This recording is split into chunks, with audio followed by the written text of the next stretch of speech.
শুভ সকাল। আজ 14ই অগ্রহায়ণ 1431, ইংরাজির 30শে নভেম্বর 2024। জগদীশচন্দ্র বসুর 60তম জন্মদিনে কলকাতায় বসু বিজ্ঞান মন্দিরের দ্বারোদ্ঘাটন হয় 30শে নভেম্বর 1917। জগদ্বিখ্যাত বাঙালি পদার্থবিদ, জীববিজ্ঞানী এবং কল্পবিজ্ঞান রচয়িতা জগদীশচন্দ্র বসুর আজ জন্মদিন। 30শে নভেম্বর 1858 বিক্রমপুরের রাঢ়ীখাল গ্রামে, বর্তমান বাংলাদেশের মুন্সিগঞ্জে তিনি জন্মগ্রহণ করেন। তাঁর কথায়, বিজ্ঞান প্রাচ্যেরও নয়, পাশ্চাত্যেরও নয়, ইহা বিশ্বজনীন। উইনস্টন চার্চিল ছিলেন একজন ইংরেজ রাজনীতিবিদ ও লেখক।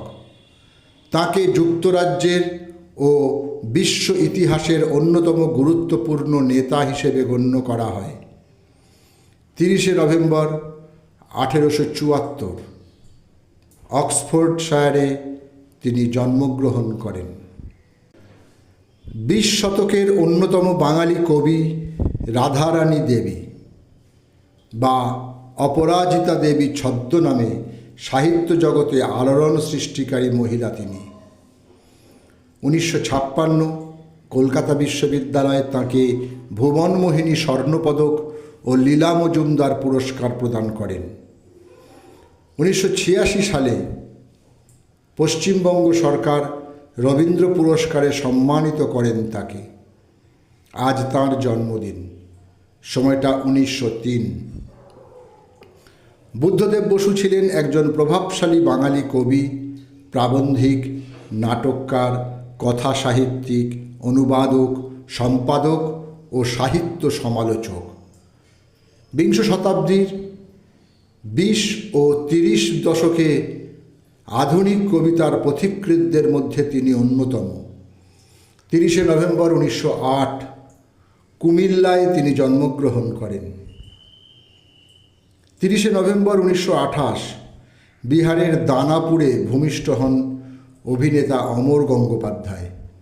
বহু বছর তিনি বহুরূপী নাট্য সংগঠনের সঙ্গে সম্মানের সঙ্গে যুক্ত ছিলেন এবং বাংলা নাটকের উজ্জ্বল নক্ষত্র শম্ভু মিত্র, কুমার রায়, খালেদ চৌধুরী প্রমুখের সঙ্গে তিনি কাজ করেছেন দীর্ঘ কয়েক বছর। সাহিত্য সম্রাট বঙ্কিমচন্দ্রের অনুরোধে বাংলা উপন্যাস রচনায় অগ্রসর হন এবং বিশেষ সাফল্য অর্জন করেন রমেশচন্দ্র দত্ত।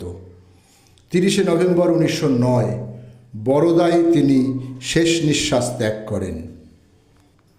সমাজ সংস্কারমূলক কাজে ঈশ্বরচন্দ্র বিদ্যাসাগরের যোগ্য উত্তরসূরি ছিলেন মুরলীধর বন্দ্যোপাধ্যায়। 30শে নভেম্বর 1933 তিনি পরলোক গমন করেন। তাঁর সুযোগ্য পুত্র হিরণ্ময় বন্দ্যোপাধ্যায় ছিলেন রবীন্দ্রভারতী বিশ্ববিদ্যালয়ের প্রাক্তন উপাচার্য।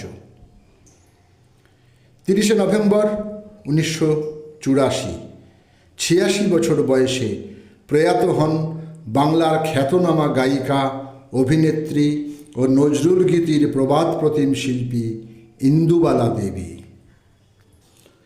30শে নভেম্বর 1984 56 বছর বয়সে কলকাতায় প্রয়াত হন রাধাকান্ত নন্দী। তবলা, পাখওয়াজ সহ নানান যন্ত্রবাদনে তিনি ছিলেন অদ্বিতীয়।